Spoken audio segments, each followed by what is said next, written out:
ഇതുവരെ വന്ന വാർത്തകൾ സമഗ്രമായി പരിശോധിക്കുന്ന വാർത്താസന്ധിയിലേക്ക് പ്രിയ പ്രേക്ഷകർക്ക് സ്വാഗതം. കേരള മനസാക്ഷിയെ നടുക്കിയ പാറശാല ഷാരോൺ വധക്കേസിൽ ഒന്നാം പ്രതി ഗ്രീഷ്മയും അമ്മാവൻ നിർമ്മലകുമാരനും കുറ്റക്കാർ. തെളിവുകളുടെ അഭാവത്തിൽ ഗ്രീഷ്മയുടെ അമ്മയെ വിചാരണ കോടതി വെറുതെ വിട്ടു.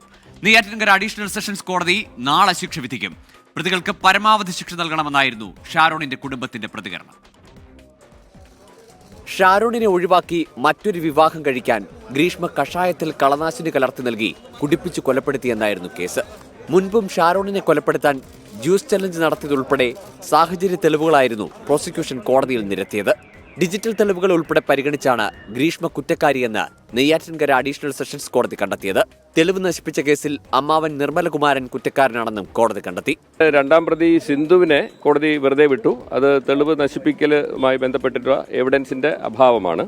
തെളിവ് ശേഖരണത്തിൽ ഉൾപ്പെടെ പോലീസ് കാട്ടിയ ജാഗ്രത ഫലം കണ്ടുവെന്ന് അന്വേഷണ ഉദ്യോഗസ്ഥരും പ്രതികരിച്ചു. ഇത്തരം ശാസ്ത്രീയമായ തെളിവുകളുടെ അടിസ്ഥാനത്തിലാണ് ഇത്തരം ഒരു നല്ലൊരു വിധി ഇതിലേക്ക് വന്നിട്ടുള്ളത്. ഇത് നമുക്ക് തെളിവുകൾ ലഭിക്കുക എന്നുള്ളതാണ് പ്രധാനം.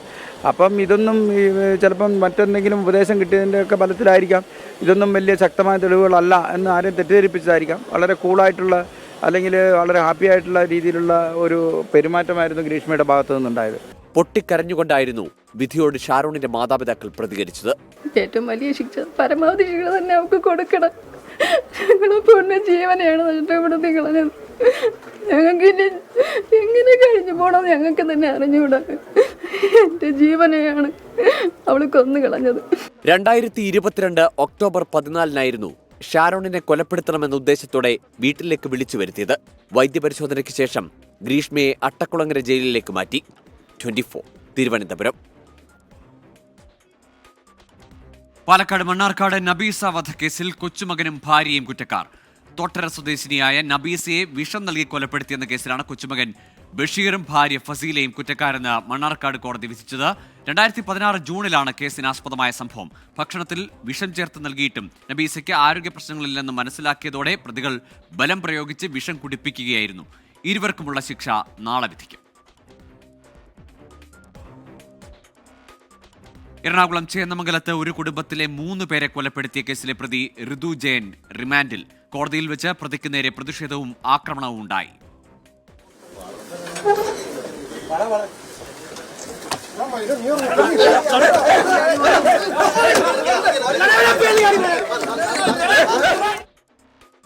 കൊല്ലപ്പെട്ട 3 പേരുടെയും മൃതദേഹം അല്പസമയത്തിനകം സംസ്കരിക്കും. മൃതദേഹങ്ങൾ വീട്ടിൽ പൊതുദർശനത്തിന് വെച്ചപ്പോൾ ഹൃദയഭേദകമായ രംഗങ്ങൾക്കാണ് സാക്ഷ്യം വഹിച്ചത്. കോടതിയിൽ വെച്ച് പ്രതിക്ക് കരണത്തൊരടി കിട്ടി ഇപ്പോൾ തന്നെ. പക്ഷേ ആ നഷ്ടം എങ്ങനെ നികത്തും, അല്ലെങ്കിൽ ആ കുട്ടികൾ ആ കണ്ട കാഴ്ചയുടെ ട്രോമയിൽ നിന്ന് എങ്ങനെ എന്ന് മറികടക്കും എന്നൊക്കെ നമുക്കറിയുകയില്ല. കോടതിയിൽ ഇന്ന് റിമാൻഡ് ചെയ്തിരിക്കുന്നു. എപ്പോഴാണ് കസ്റ്റഡി അപേക്ഷ നൽകുക, ഒപ്പം സംസ്കാരത്തിൻ്റെ വിവരങ്ങളും.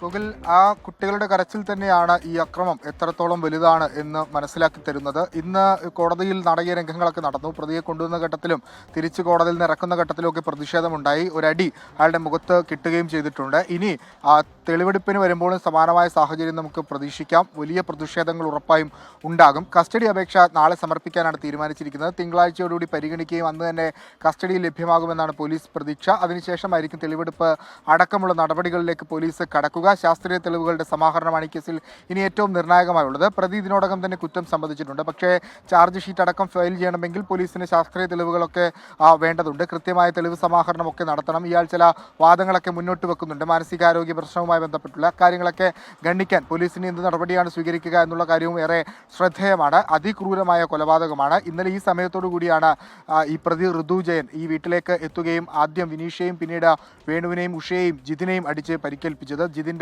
നില അതീവ ഗുരുതരമായി ഇപ്പോഴും തുടരുകയാണ്.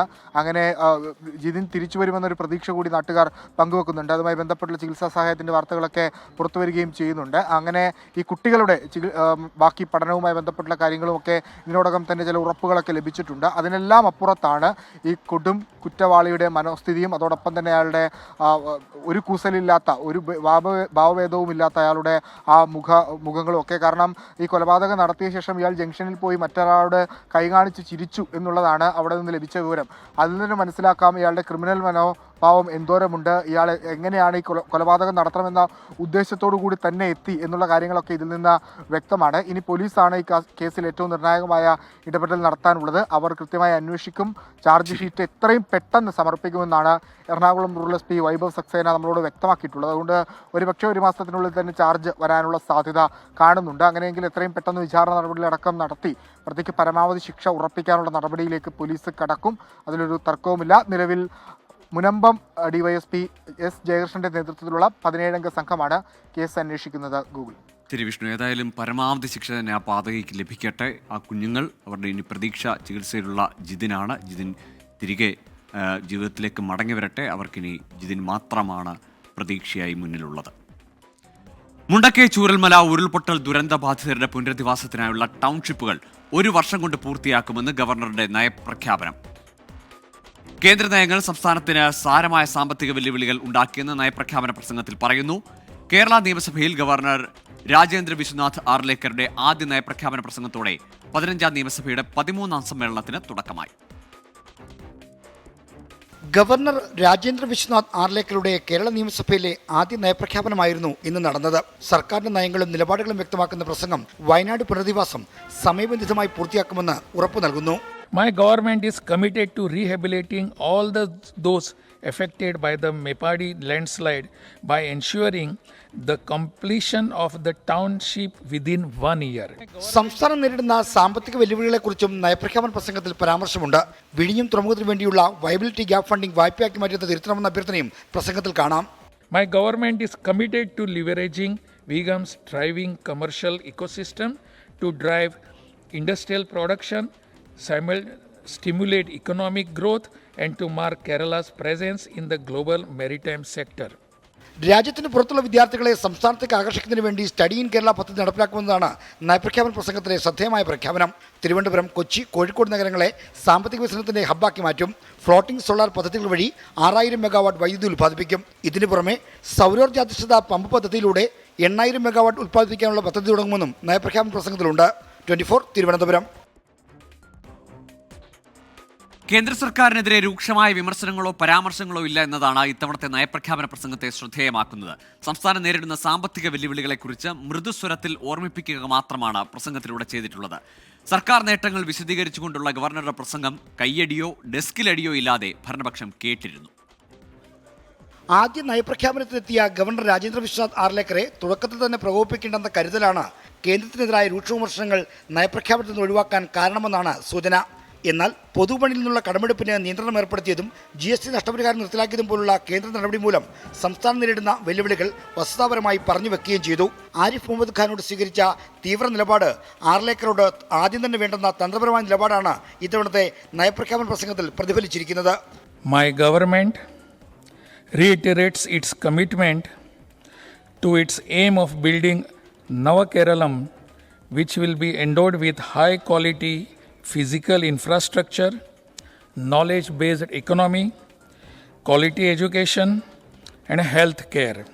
വയനാട് ദുരന്തത്തിന് കേന്ദ്ര സഹായം ലഭിക്കാത്തത് നയപ്രഖ്യാപന പ്രസംഗത്തിൽ സ്ഥാനം പിടിക്കാത്തത് ശ്രദ്ധേയമായി. സർക്കാർ എഴുതി നൽകിയ പ്രസംഗം ഗവർണർ അതേപടി വായിച്ചു. സർക്കാരിന്റെ നേട്ടങ്ങളും പദ്ധതികളും വിശദീകരിച്ചുകൊണ്ടുള്ള ഗവർണറുടെ പ്രസംഗത്തിൽ ഭരണപക്ഷമെങ്കിൽ കാര്യമായ ആവേശം കണ്ടില്ല. പതിവ് കയ്യടിയോ ഡെസ്കിലടിയോ ഇല്ലാതെ നിസ്സംഗരായി കേട്ടിരിക്കുന്നതാണ് കണ്ടത്. പ്രതിപക്ഷത്ത് നിന്ന് പ്രതിഷേധ സ്വരവും ഉയർന്നില്ല. 24 തിരുവനന്തപുരം. നിയമസഭാ സമ്മേളനത്തിൽ സർക്കാരിനെതിരെ ബ്രൂവറി പ്രധാന വിഷയമാക്കാൻ പ്രതിപക്ഷം. മാനദണ്ഡങ്ങൾ പാലിക്കാതെയാണ് കഞ്ചിക്കോട് ബ്രൂവറി പ്ലാന്റിന് സ്വകാര്യ കമ്പനിക്ക് അനുമതി നൽകിയതെന്ന് പ്രതിപക്ഷ നേതാവ് ആരോപിച്ചു. തീരുമാനം പിൻവലിച്ചില്ലെങ്കിൽ ജനങ്ങളെ കൂട്ടി സമരം തുടങ്ങുമെന്നും പ്രതിപക്ഷ നേതാവ് പറഞ്ഞു. ഒന്നാം പിണറായി സർക്കാരിന്റെ കാലത്ത് ബ്രൂവറി അനുവദിക്കാനുള്ള നീക്കം വിവാദമായതോടെ പിൻവലിച്ചിരുന്നു. എന്നാൽ വീണ്ടും ബ്രൂവറി നൽകാനുള്ള സംസ്ഥാന സർക്കാർ തീരുമാനം വിവാദത്തിലേക്ക് നീങ്ങുകയാണ്. അഴിമതി ആരോപണവുമായി പ്രതിപക്ഷ നേതാവ് രംഗത്തെത്തി. കമ്പനി തുടങ്ങാൻ അനുവാദം ലഭിച്ച ഒയാസിസ് കൊമേഴ്സ്യൽ പ്രൈവറ്റ് ലിമിറ്റഡ് എന്ന കമ്പനിക്ക് മാനദണ്ഡങ്ങൾ പാലിക്കാതെയാണ് അനുമതി നൽകിയത്. എങ്ങനെയാണ് ഈ കമ്പനിയെ സെലക്ട് ചെയ്യപ്പെട്ടത് എന്ന് വ്യക്തമല്ല. എന്തുകൊണ്ടാണ് ഈ കമ്പനിക്ക് മാത്രം കൊടുത്തത്? രാജഭരണമൊന്നുമല്ല ഇഷ്ടക്കാർക്ക് ദാനം ചെയ്യാൻ. ഒന്ന്, ഈ കമ്പനി ആണ്, ഇവരുടെ ഉടമകളാണ് ഡൽഹി മദ്യവിവാദത്തിൽ ഉൾപ്പെട്ടിട്ട് അറസ്റ്റ് ചെയ്യപ്പെട്ടിട്ടുള്ളവരാണ് ഇതിൻ്റെ ഉടമകൾ. പഞ്ചാബിൽ ഇവരുടെ ലിക്കർ കമ്പനി ഒരു പ്രദേശം മുഴുവൻ മലിനമാക്കി. നിയമസഭയിൽ പ്രതിപക്ഷം വിഷയം ഉന്നയിക്കും. പാലക്കാട് കുടിവെള്ള പ്രതിസന്ധി നേരിടുന്ന കഞ്ചിക്കോട് ഫാക്ടറി തുടങ്ങാനുള്ള അനുമതിക്കെതിരെ ജനങ്ങളെ രംഗത്തിറക്കി പ്രതിരോധിക്കുമെന്നും പ്രതിപക്ഷം. ബ്രൂവറിക്കൊപ്പം ethanol plant, multi feed distillation unit, Indian നിർമ്മിത വിദേശ മദ്യ bottling unit, multi spirit plant, brandy winery plant എന്നിവയും തുടങ്ങാൻ ഒയാസിസ് കൊമേഴ്ഷ്യൽ പ്രൈവറ്റ് ലിമിറ്റഡ് എന്ന കമ്പനിക്ക് മന്ത്രിസഭ അനുമതി നൽകിയിട്ടുണ്ട്. 24 തിരുവനന്തപുരം. വിവാദങ്ങൾക്കൊടുവിൽ തിരുവനന്തപുരം നെയ്യാറ്റിൻകരയിലെ ഗോപൻ സ്വാമിയുടെ മൃതദേഹം പുനഃസംസ്കരിച്ചു. ഗോപൻ സ്വാമിയെ സമാധിയിരുത്തിയെന്ന് കുടുംബം പറഞ്ഞു. മരണത്തിലെ ദുരൂഹത മാറ്റാൻ വരും ദിവസങ്ങളിൽ കുടുംബാംഗങ്ങളെ പോലീസ് ചോദ്യം ചെയ്യും.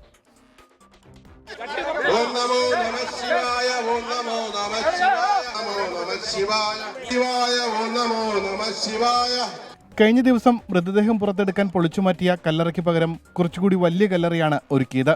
പോസ്റ്റ്മോർട്ടം ശേഷം സ്വകാര്യ ആശുപത്രിയിൽ സൂക്ഷിച്ചിരുന്ന മൃതദേഹം ഉച്ചയ്ക്ക് 2 മണിയോടെ നാമജപയാത്രയായി സംസ്കാരം നടത്തുന്ന സ്ഥലത്തേക്ക് എത്തിച്ചു. ഹൈന്ദവ ആചാരപ്രകാരം സമാധി എന്ന നിലയിലായിരുന്നു സംസ്കാര ചടങ്ങ്.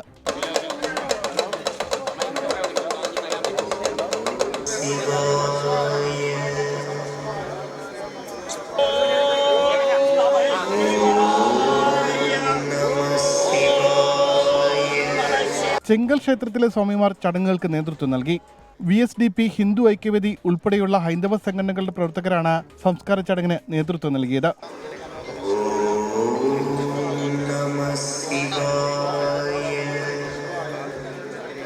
കേസിലെ ദുരൂഹത മാറ്റാനുള്ള പോലീസ് അന്വേഷണം തുടരും.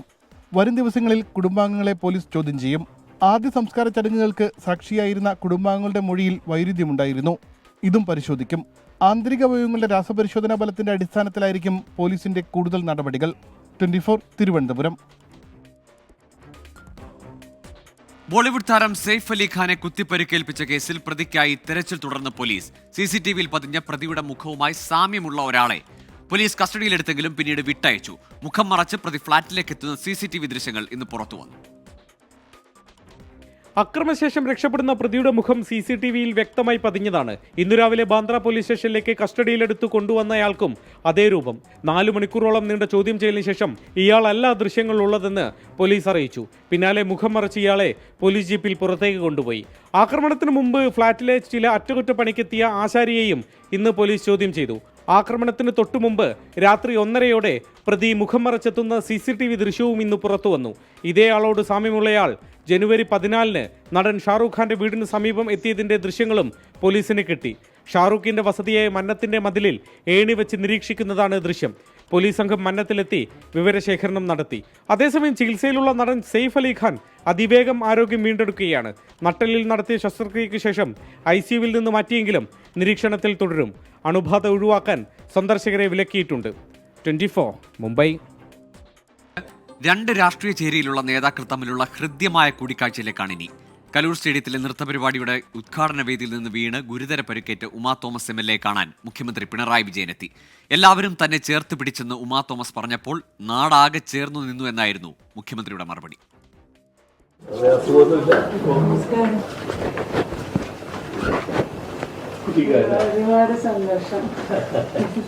ഇന്നുച്ചയോടെയാണ് കൊച്ചി റിനൈ മെഡിസിറ്റി ആശുപത്രിയിൽ ഉമാ തോമസിനെ കാണാൻ മുഖ്യമന്ത്രി പിണറായി വിജയനെത്തിയത്. എല്ലാരും ചേർത്ത് പിടിച്ചു അന്നതിൽ തന്നെ എനിക്ക് ഒരുപാട് ചേർത്ത് പിടിച്ചു എന്നുള്ളതിൽ സത്യം പറഞ്ഞ സന്തോഷം പറഞ്ഞറിയിക്കാൻ വയ്യ. അന്നത്തെ സംഭവം ഓർക്കുന്നില്ലെന്ന് ഉമാ തോമസ്. ചിത്രങ്ങൾ കാണുമ്പോൾ തന്നെ പേടിയാകുമെന്ന് മുഖ്യമന്ത്രി. എനിക്കൊന്നും ഓർമ്മയില്ല.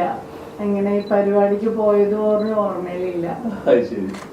അതിന്റെ ചിത്രങ്ങൾ കാണുമ്പോൾ തന്നെ ഈ വിഷ്വൽസ് വരുന്നത് അതെ പേടിയാവും.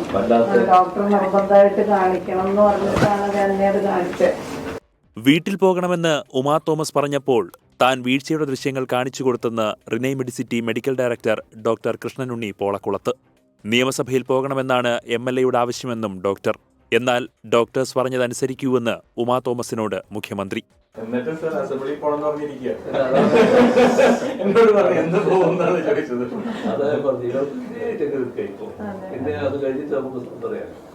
കഴിഞ്ഞ ദിവസം ICUവിൽ നിന്ന് മാറ്റിയ ഉമാ തോമസ് MLA നടന്നു തുടങ്ങിയ ദൃശ്യങ്ങളും പ്രതീക്ഷയേകുന്നതാണ്.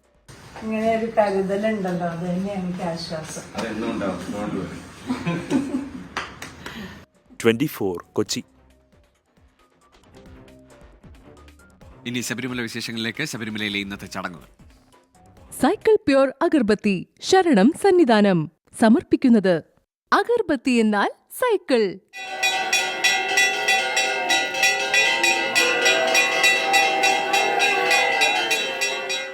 BLM housing cooperative society limited ശബരിമലയിലെ ചടങ്ങുകൾ സമർപ്പിക്കുന്നത് Bharat Lajna multi state housing cooperative society limited.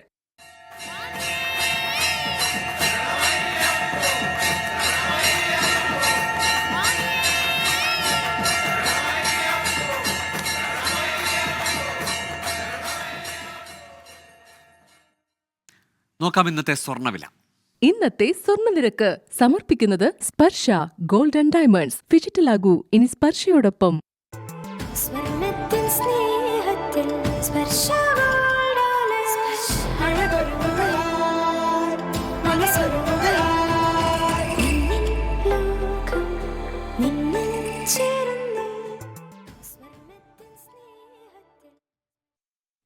ഇതോടെ വാർത്താസന്ധ്യ പൂർണ്ണമാകുന്നു.